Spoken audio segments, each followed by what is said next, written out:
शिमला में ब्रिटिशकालीन Rivoli cinema hall का भवन अब टूटने जा रहा है। ये भवन पूरी तरह से असुरक्षित हो चुका है। इसका एक हिस्सा टूट चुका है। वहीं अब नगर निगम ने इसे तोड़ने की अनुमति दे दी है और ये भवन जल्दी ही ज़मींदोज कर दिया जाएगा। इसके बाद शिमला वासियों के लिए ये थिएटर अब याद बनकर रह जाएगा। रिवोली सिनेमा हॉल का भवन अंग्रेज़ों के समय का बना हुआ है और यहाँ पर 1925 में मुर्गी खाना हुआ करता था, लेकिन 1930 में दिल्ली के एक व्यापारी बद्री प्रसाद ने इसे खरीदा और यहाँ पर थिएटर की शुरुआत की। उस समय ज़्यादातर अंग्रेज़ी फिल्में यहाँ दिखाई जाती थी, लेकिन आज़ादी के बाद यहाँ हिंदी फिल्में भी दिखाई जाने लगी। यहाँ पर फिल्में देखने वालों की भीड़ उमड़ी रहती थी। शिमला का ये एकमात्र थिएटर था, लेकिन 2010 को भवन में दरारें आनी शुरू हो गई और नगर निगम ने इस भवन को असुरक्षित घोषित कर दिया। इसके बाद ये थिएटर अब हमेशा के लिए बंद कर दिया जाएगा। अब ये ऐतिहासिक इमारत तो गिर ही जाएगी, लेकिन उसके साथ ही इसके मलबे में दफन हो जाएगा थिएटर का वो सुनहरा इतिहास, जहां सिंगल स्क्रीन पर न जाने कितनी ही फिल्मों के शौकीनों ने और लोगों ने अपने दोस्तों के साथ यहाँ पर फिल्में देखी थी। ये रिवोली सिनेमा जो बिल्डिंग है, 1925 और 30 के दरमियान में यहाँ पर एक मुर्गी खाना हुआ करता था।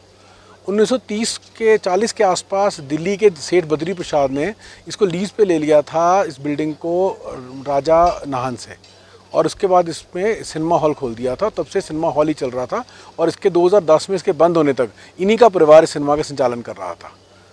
सिनेमा जगत के लिए खासतौर पर शिमला हिमाचल की अगर बात करें तो कितना महत्वपूर्ण इसका बैकग्राउंड रहा है? क्या ये सबसे पहला सिनेमा हॉल था हिमाचल में? ऐसा तो नहीं कह सकते कि पहला था, और ये मतलब शिमला में ही सिनेमा हॉल होते थे पहले सिर्फ, बिकॉज शिमला एक बड़ा शहर था।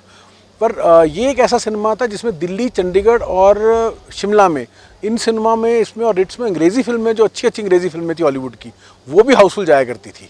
तो मतलब जो बड़े बड़े डिस्ट्रीब्यूटर्स थे वो वेट करते थे रिवोली सिनेमा का शो खाली होने के लिए कि हमारी हॉलीवुड की फिल्म भी यहाँ चले। अब क्योंकि कोविड के बाद लगभग अब सिनेमा हॉल जो है वो शिमला की खासतौर पर बात करें तो क्रेज़ कम हो गया लोगों का। ये क्रेज़ ऑल ओवर इंडिया कम हुआ है। शिमला में थोड़ा क्रेज़ इसलिए कम होता जा रहा है बिकॉज कॉलेजेस यहाँ पे, जैसे बाकी देश में कॉलेजेस तब 10 से 11 महीने चलते हैं, यहाँ पर कॉलेज और यूनिवर्सिटी मुश्किल से 5 महीने चलती है, तो कॉलेज क्राउड नहीं आ पाता। सेकेंडली यहाँ पर यूथ की कोई ऑक्यूपेशन के लिए कोई ज़रिया नहीं है उनकी आमदन के लिए, तो यूथ बाहर निकल जाता है शिमला से, और वही है दिन के शोज यूथ चलाता है, शाम के फैमिली चलाती हैं, तो इसीलिए दिक्कत आ रही है शिमला में बहुत ज़्यादा। जब से आपका इंटरनेट बिल्कुल फ्री हो गया था, बहुत सस्ता हो गया था, तब से यूथ के हाथ में एंटरटेनमेंट है, या कि किसी भी आम आदमी फॉर द मैटर लेबर के हाथ में एंटरटेनमेंट है। वो 50 कदम चल के 200 रुपया खर्च के सिनेमा हॉल में जाने की बजाय सोचता है टेलीफोन पे मैं ईयरफोन लगाता हूँ और बैठ के कुछ देख लेता हूँ, आधा घंटा मिला फ्री मेरे को। ये बिल्डिंग 2010 में अनसेफ डिक्लेयर कर दी गई थी, सिंकिंग जोन था, तो ये भी सिंक कर रही थी बिल्डिंग, तो इसको सिनेमा चलाने के लिए उपयुक्त नहीं पाया गया था। रोड व्यापार मंडल का अध्यक्ष भी रहा हूँ और लगभग 40 सालों से मैं यहाँ पे हूँ, दुकानदारी कर रहा हूँ 40 सालों से।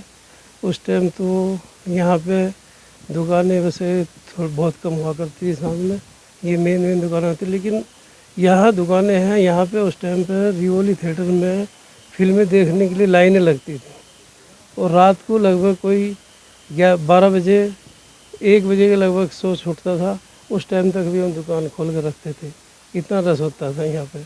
और उस समय में कोई भी इतनी उसकी जो मनोरंजन की चीज़ें साधन नहीं हुआ करते थे, ज़्यादातर साधन यही इसी का रिवोली थिएटर का यहाँ पर साधन होता था। एक रिटीज होता था, रिटीज भी बंद हो चुका, एक साई सिनेमा होता था, वो भी बंद हो चुका, और ये भी बंद कर दिया गया, और इसको आजकल तोड़ा जा रहा है। लगभग मेरे ख्याल 7-8 साल से इसको अनसेफ घोषित करके जो है ना इसको बंद कर दिया गया। ये क्या कारण रहे हैं, क्योंकि इतना फेमस भी रहा है, पुराना भी रहा है, क्या कारण रहे हैं आपको पुराने लिए क्यों बंद कर दिया गया? इनका कुछ डिस्प्यूट था, जो आपस में किस जगह किसी और की थी, चला कोई और रहा था इसको, वो आपस में इनका डिस्प्यूट था, और वो डिस्प्यूट होने की वजह से ही ये बंद हुआ है। अब ये जो इसके मालिक है वो इसको तोड़ रहे हैं। तो फिर कोई आपकी याद कोई जुड़ी हो रिवोली थिएटर से जो अभी तक याद रह रही है? रिवोली थिएटर में तो याद यही कि हम रात को जो है ना दुकानें बंद करके रात को 10 बजे फिल्म देखते थे, 1 बजे तक फिल्म देखा करते थे, और कोई साधन होता ही नहीं था। दिन में दुकानदारी करते थे और रात को अपनी फिल्म देख के हम घर जाया करते थे। बात करें उस टाइम टिकट की क्या कीमत है? टिकट तो उस टाइम 6-7 रुपये होता था, इससे ऊपर नहीं था। फिर 20 रुपये हुआ, 30 रुपये हुआ, 50 रुपये भी हो गया। लेकिन उस टाइम तो बल्कि 3-3 रुपये में हम टिकट पे देखा करते थे फिल्म। उस टाइम 3-3 रुपये टिकट हुआ करता था और रस काफ़ी हुआ करता था यहाँ पे इसमें। इसके बारे में कुछ आपको पता है कि कब बना था? नहीं, इसके बारे में तो नहीं, ये बना कब था ये तो नहीं हम बोल सकते। लगभग 40 साल से तो मैंने देखा इसको, 40 साल से देख रहा हूँ। यहाँ पे जो विजय सेठ वगैरह जो होते थे, विजय सेठ और अजय सेठ, वो इनको चलाया करते, उनको हम जानते थे। और मैनेजर हुआ करते थे अनिल शर्मा, मैनेजर हुआ करते। उससे पहले नरोला जी मैनेजर हुआ करते थे यहाँ पे रिवोली थिएटर के, नरोला जी चलाया करते थे। उसके बाद अनिल जी आए, मैनेजर हुआ रहे। उसके बाद में जो ऑपरेटर थिएटर के ऑपरेटर थे वो भी काफ़ी लोग बाग जो हमारे संपर्क में रहते थे, जान पहचान के थे, होते थे।